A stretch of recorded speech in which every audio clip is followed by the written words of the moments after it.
Natural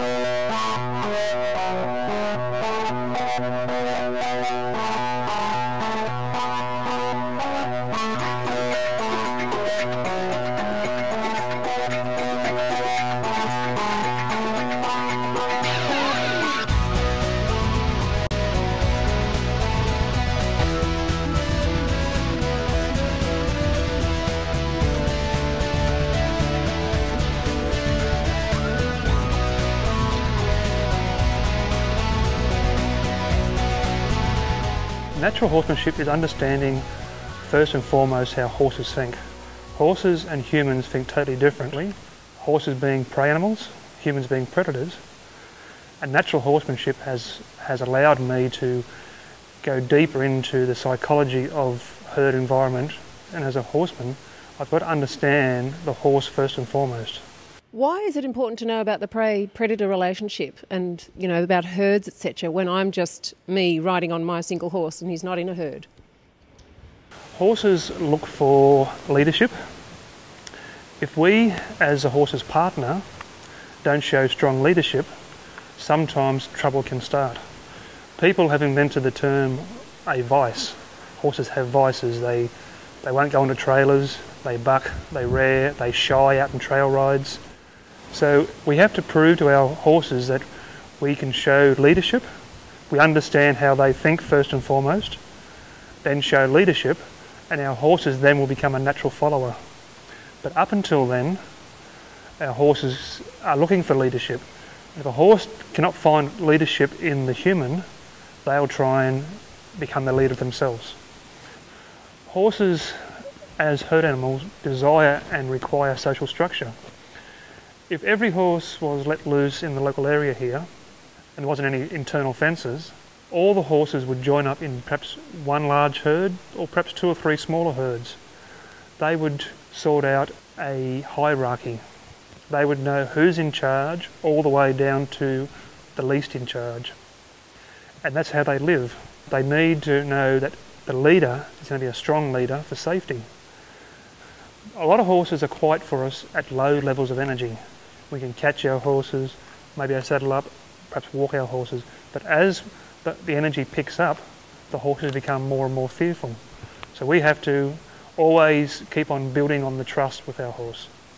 And understanding that first and foremost, that we are on the opposite end of the food chain. We do think differently. Humans are direct line thinkers, horses are very lateral thinkers. So that's what natural horsemanship is to me, understanding the horse first and foremost. So I can be a leader to my horse without being in a herd? You can. When you and your horse are together, that is a herd. It's a small herd, but one of us have to become the leader. The first horse that you're about to see is a 9-year-old warm blood cross thoroughbred horse, Rocky, who we actually own ourselves. The last 5 years we've been using the principles and techniques of natural horsemanship to educate Rocky. The second horse you're going to see is a 14-year-old thoroughbred horse that has been sent to me to be re-educated. The last 12 months he has started to buck, and he's actually bucked the owner off several times.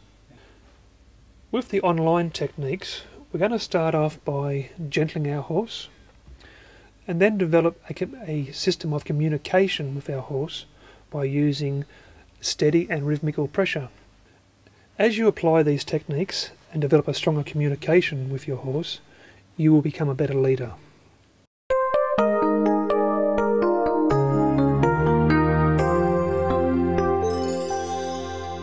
The lead horse in a herd can move the herd's feet at any speed, at any time, and in any direction.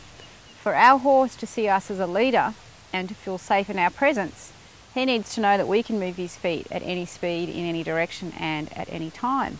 So by playing with a horse online, we're actually doing 2 things. We're developing a language of communication so that we can effectively move the horse's feet and enable him to perform and execute the movements that we require.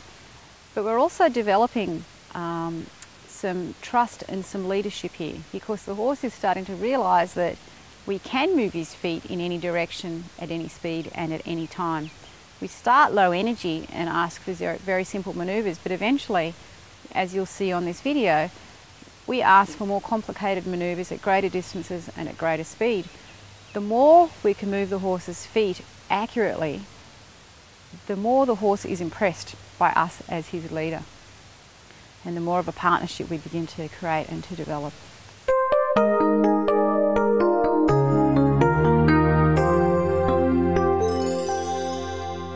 When we play with a horse online, we like to use a light rope halter and a lead rope made out of yachting braid about 3.5 metres long. It tends to have a nice feel.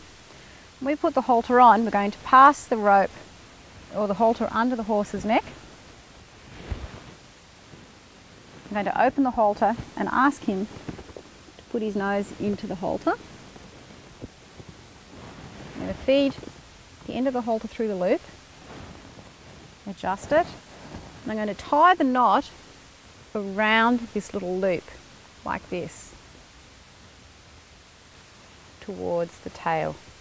This type of knot you'll always be able to undo. If the horse were to pull back or tread on his lead rope and the knot were to pull tight, you'll always be able to release it because you can push this part of the loop up, it'll loosen off the knot, you'll be able to undo it.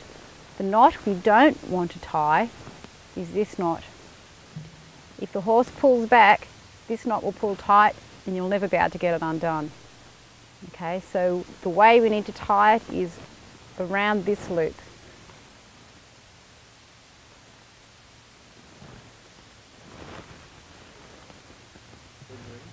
When we remove the halter, it's very important, this is especially important for letting horses go. If we've come through a gate, we'd like to come through, close the gate behind us and turn the horse's nose back towards the gate rather than have him facing down the paddock. We're going to untie the halter, tip the horse's nose toward us and ask him to softly give us a flex and then remove the halter and step away from our horse. This is how we would let a horse go.